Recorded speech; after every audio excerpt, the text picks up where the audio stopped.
Picture this. You walk into a meeting, and at first you feel fine, until you notice warmth building in your palms.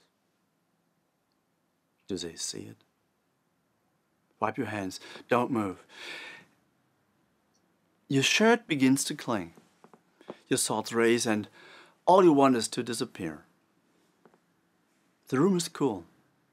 No one else is sweating. But inside, it feels like a storm.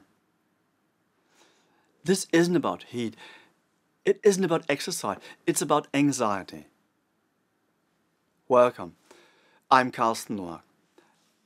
I'm a therapist and coach, and I help people break anxiety cycles and feel safe in their own body again. By the end of this talk, you'll know why anxiety sweats happen, and you'll have a 60-second tool to calm them in a moment. You know what long-term steps can break the loop. Have in mind, this talk is educational and not medical advice. Please consult your physician to rule out medical causes of excessive sweating. What sweating normally does? Sweating is not the enemy. It's survival. It regulates body temperature. It cools you during exercise. It reacts to spicy food, alcohol, fever. Your skin is filled with sweat glands, especially palms, soles, and forehead. They open tiny valves to release heat. But sweating is also triggered by emotions. Fear, shame, anger, and pain. When stress hormones surge, the nerves controlling sweat glands overfire. Result? There's a noticeable sweating, even in cool rooms. When sweating becomes too much. Doctors call it hyperhidrosis when sweating exceeds normal speed. Sometimes physical causes are involved, and those must be checked by a physician. There are a few medical options. Antiperspirants, even Botox or medication. But in many people, the main driver is psychological, anxiety-related hyperhidrosis.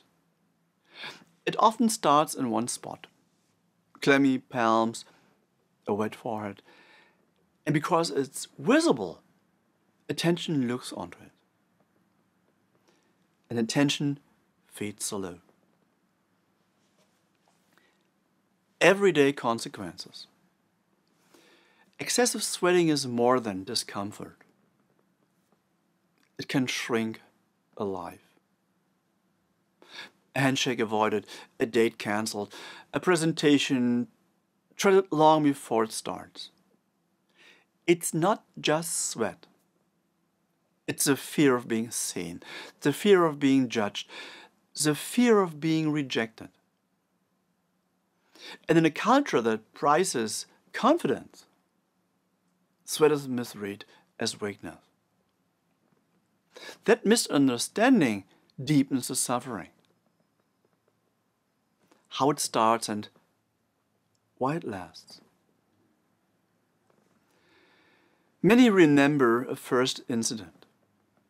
One client, this is a competent story, was, let's say, 14, giving a school presentation. Halfway through, sweat dripped from his palm onto his notes.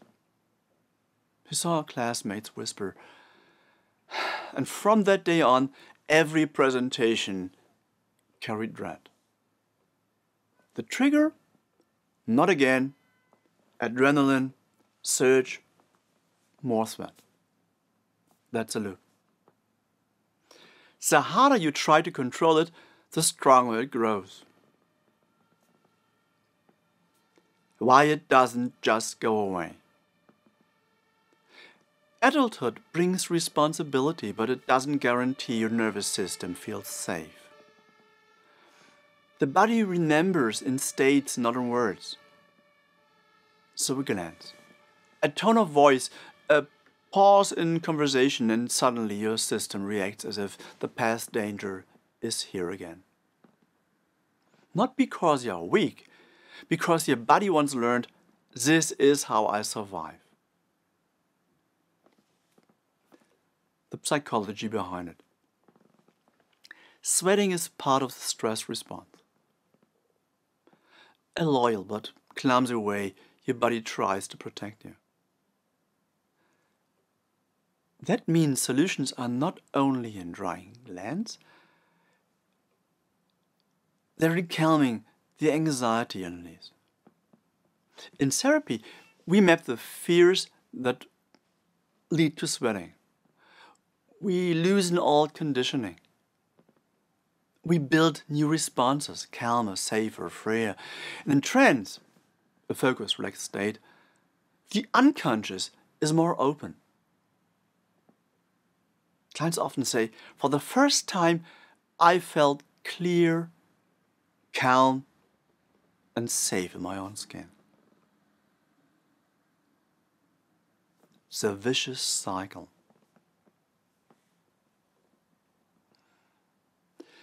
Excessive sweating often leads to avoidance. Warm rooms, crowded trains, public speaking, all skipped. Avoidance brings short relief. High long-term costs are related with that. It blocks the very experiences that could teach you, I'm okay. It feeds self-doubt and shame. It can spiral into depression. What helps? 4 paths. First, understand and accept. Sweating is part of anxiety. Your body is not against you. It's trying, awkwardly, to help. Second, self-help in daily life. Here's a, let's say, 60-second tool you can use anywhere. Place your hand gently on your belly. Inhale to a count of 4. Exhale to a count of 6, and feel the warmth of your hand. Let your breath follow that rhythm.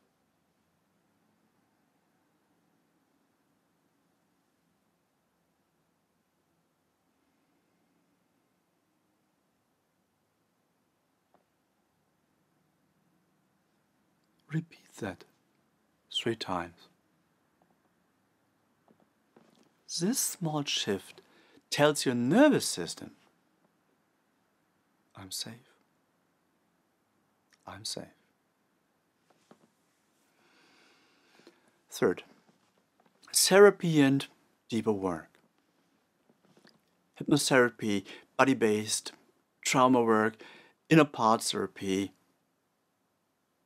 all can help. The goal isn't to suppress sweat. It's to unlearn the fear behind it. I've seen clients move from I can't shake hands to I can connect without hiding. Fourth, reducing avoidance. That's so important. Instead of dodging situations, build a micro exposure ladder. Sit in a slightly warm room for 10 seconds, breathe out slowly, and hold a warm tea in your hand while making 30-second small talk. Or practice a handshake and have eye contact for 60 seconds. Breathe, stay. Choose your steps, small steps, safe pace.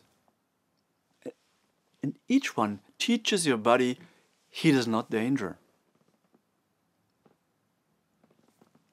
A wider perspective. Psychogenic Hyperhidrosis is common. In my practice, I see more men than women with this issue. So both suffer, and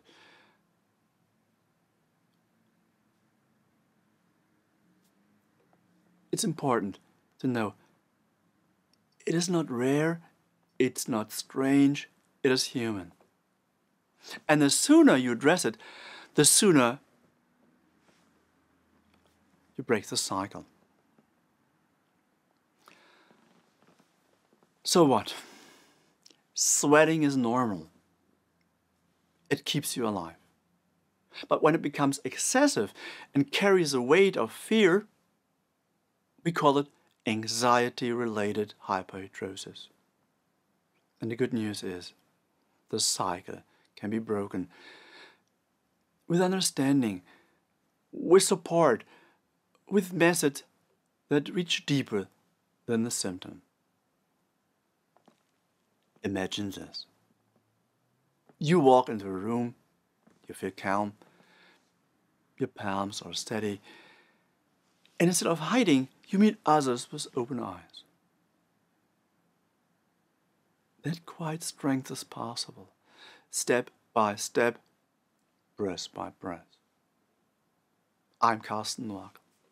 I help people understand their fears, unlearn old reactions, and rediscover their inner freedom.